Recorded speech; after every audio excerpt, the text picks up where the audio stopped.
eccoci insieme anche oggi. Grazie alla conoscenza, ma direi quasi all'amicizia, con alcune persone amanti della propria realtà, abbiamo la possibilità di conoscere sempre meglio il Polesine, una terra da frequentare.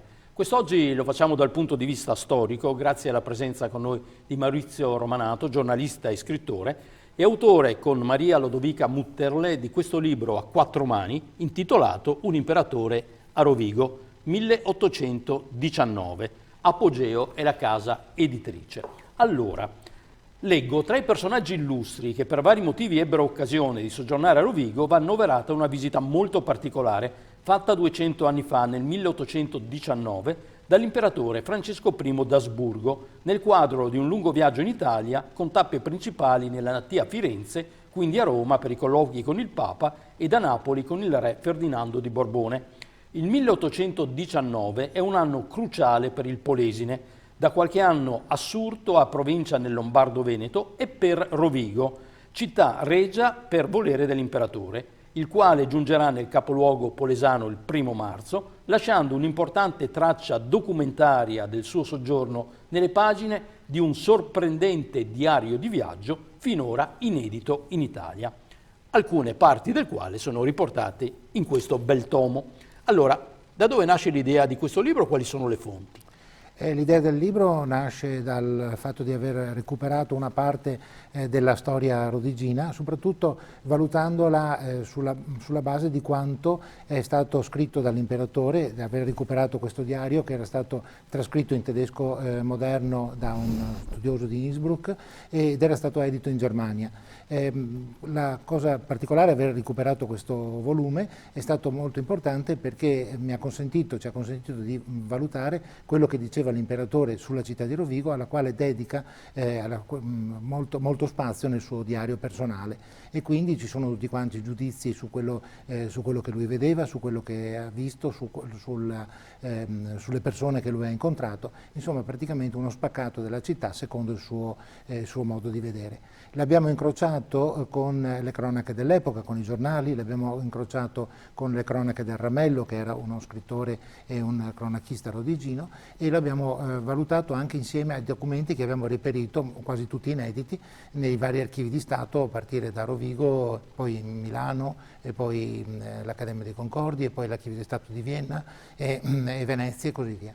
Quindi è nata un po' una ricostruzione dei fatti di quel periodo e li abbiamo appunto concentrati perché sono molto importanti in quanto capitano in un momento molto particolare, dato che si scopre proprio in quei giorni la cospirazione dei patrioti italiani della Carboneria a Fratta Polesine. E qual è stato però il motivo del viaggio in Italia di Francesco I? Beh, il motivo del viaggio in Italia è stato che Francesco I intendeva passare attraverso i suoi domini perché voleva comunque farsi conoscere nel Lombardo-Veneto, che era sostanzialmente una nuova parte del suo impero. Poi voleva appunto giungere nella natia Firenze, perché Francesco I era nativo di Firenze e tra l'altro aveva avuto un precettore. Quasi un viaggio di piacere. No, era un viaggio politico soprattutto. Passando per Firenze ritornava nei luoghi dove era nato, perché lui era praticamente nativo della Toscana, un Asburgo-Lorena, e poi c'era rimasto fino a 15 anni. Il suo precettore tra l'altro era il marchese Federico Manfredini, che era di Rovigo, e poi doveva andare a Roma per i colloqui con il Papa, perché c'erano moltissimi problemi aperti tra l'impero e il papato, soprattutto dopo il congresso di Vienna, tra questi la nomina dei vescovi, tra questi la situazione delle diocesi, i gesuiti, insomma c'erano tantissimi problemi. Infine doveva andare a Napoli perché c'era Ferdinando di Borbone, con il quale era imparentato tra l'altro, che lui stesso aveva contribuito a riportare sul trono di Napoli dopo aver sconfitto Murat nella battaglia di Occhiobello del 1815. Due date che ho citato prima nell'introduzione: il 1816 per una visita mancata È il 1819 che viene definito anno cruciale per Rovigo. Perché? 1816 perché il primo viaggio di Francesco I nel Lombardo-Veneto doveva comprendere anche Rovigo. Però dopo essere passato per Milano, appunto a Verona c'è l'evento luttuoso della morte della moglie Maria Ludovica, e quindi il viaggio deve essere interrotto perché la moglie viene portata appunto per i funerali a Vienna.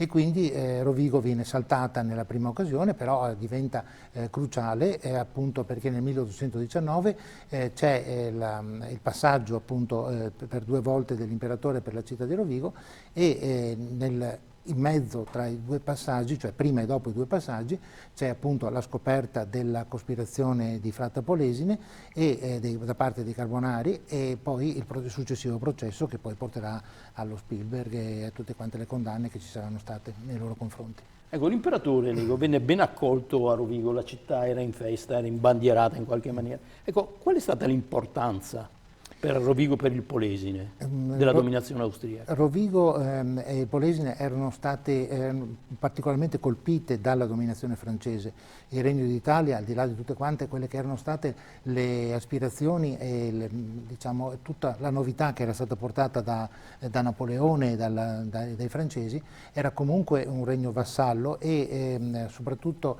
in Polesine c'era un periodo di gravissima instabilità, sia dal punto di vista politico che per quanto riguarda la sicurezza. I francesi non erano molto ben visti, diciamo, perché avevano fatto una politica di tassazione molto elevata, avevano posto la coscrizione obbligatoria che aveva privato le famiglie di numerosi giovani, i quali poi dovevano andare a combattere per Napoleone, e sappiamo quanti morti sono stati creati appunto dalle guerre napoleoniche, e quindi c'era appunto una politica, come dicevo prima, vessatoria dal punto di vista fiscale, e quindi c'erano dei grossissimi problemi per quanto riguarda proprio la convivenza, tant'è vero che in Polesine, come in tante altre zone, c'erano state anche alcune ribellioni piuttosto forti nei confronti dei francesi. Quando arrivano gli austriaci non è che siano accolti così con tanta gioia, però il problema era che comunque davano la sensazione che fosse finito un periodo di guerre gravissimo, un periodo di instabilità, per cui qualsiasi pace poteva essere quantomeno accettata dalla popolazione.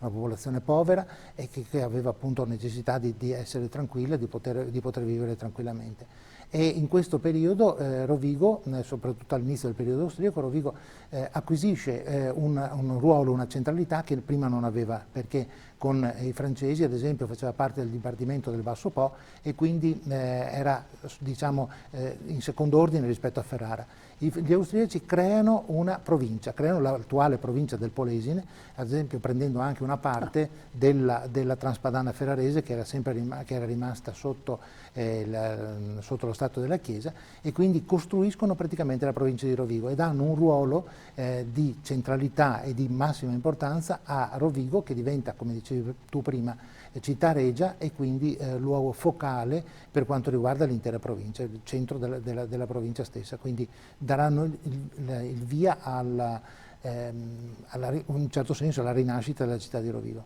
Eppure questo libro ha un sottotitolo che dice Francesco I, il buon padre di famiglia persecutore dei Carbonari. Perché Francesco I ha una vita piuttosto complicata, nel senso che educato secondo i principi illuministici da parte del Federico Manfredini, del Rodesino Manfredini, poi si trova, appena diventa imperatore d'Austria, si trova di fronte a una serie di problemi gravissimi, a cominciare dalla rivoluzione. La rivoluzione francese viene vista semplicemente come un qualche cosa di terrificante per quanto riguarda gli Asburgo, perché gli viene praticamente decapitata la zia Maria Antonietta da parte dei rivoluzionari francesi, lo zio che era Luigi XVI. Dopodiché c'è stata tutta una situazione di guerre che comunque Francesco I ha perso, addirittura è stato sfrattato da Napoleone dalla sua reggia di Schönbrunn, ed l'Austria era diventato uno stato vassallo. La cosa peggiore poi è stata che alla fine, per ragioni di politica, è stato costretto a far sposare la propria figlia Maria Luisa a Napoleone, e quindi con tutto quanto quello che ciò comportava, addirittura un'alleanza che poi l'aveva portato addirittura partecipazione alla campagna di Russia, dalla quale poi è nata poi la rivalsa da parte dell'Austria nei confronti dei francesi. E il congresso di Vienna aveva stabilizzato la situazione europea e l'aveva stabilizzata riportando l'Austria al centro della politica europea. E Francesco I, in quel momento terrorizzato appunto da qualsiasi evento rivoluzionario, dopo essere stato considerato e aver tentato di farsi considerare come una persona vicina alle esigenze della popolazione, eccetera, aveva comunque il terrore che ci fossero delle altre rivoluzioni, e quindi il suo comportamento, il suo tentativo di farsi accreditare come un buon padre, e come tale spesso veniva considerato, si scontrava con la sua visione di un padre comunque molto severo per chi sbagliava e per chi era diciamo rivoluzionario e portava avanti delle idee che potevano sconvolgere quell'equilibrio che il congresso di Vienna invece aveva consentito di avere. Era un equilibrio di pace, la restaurazione, una pace senza diritti. In questo libro parlate anche di due gialli che hanno interessato l'amministrazione rodigina. Leggo l'allontanamento improvviso del conte Ferdinando di Porcia e la morte di Carlo di Wallersdorf durante una battuta di caccia. Sì, sono due gialli. Svegliamo l'arcano. Sì, diciamo, li svegliamo nel senso che il conte di Porcia è stato silurato praticamente nel suo ruolo di imperial regio delegato, praticamente il prefetto della provincia, pochi giorni prima dell'arrivo dell'imperatore, perché aveva sottovalutato il problema della carboneria sostanzialmente. La sua gestione era un po' compromessa anche per tanti altri fattori. Per quanto riguarda il conte di Willersdorf, che era quello che lo ha sostituito, pochi mesi dopo viene trovato morto durante una battuta di caccia a Gavello. Cioè, portava male quel ruolo? Non so se portasse male, d'altronde chi lo ha sostituito, Ansaldi, ci rimase qua per un bel po' di anni, per cui probabilmente è stata un po' la particolarità di questa situazione che lo ha portato e ha portato a queste Ma la morte di Carlo di Wallersdorf fu casuale? È un suicidio dovuto probabilmente a dissapori familiari, questioni familiari. Grazie a Maurizio Romanato, che ricordo essere coautore con Maria Lodovica Mutterle di questo libro.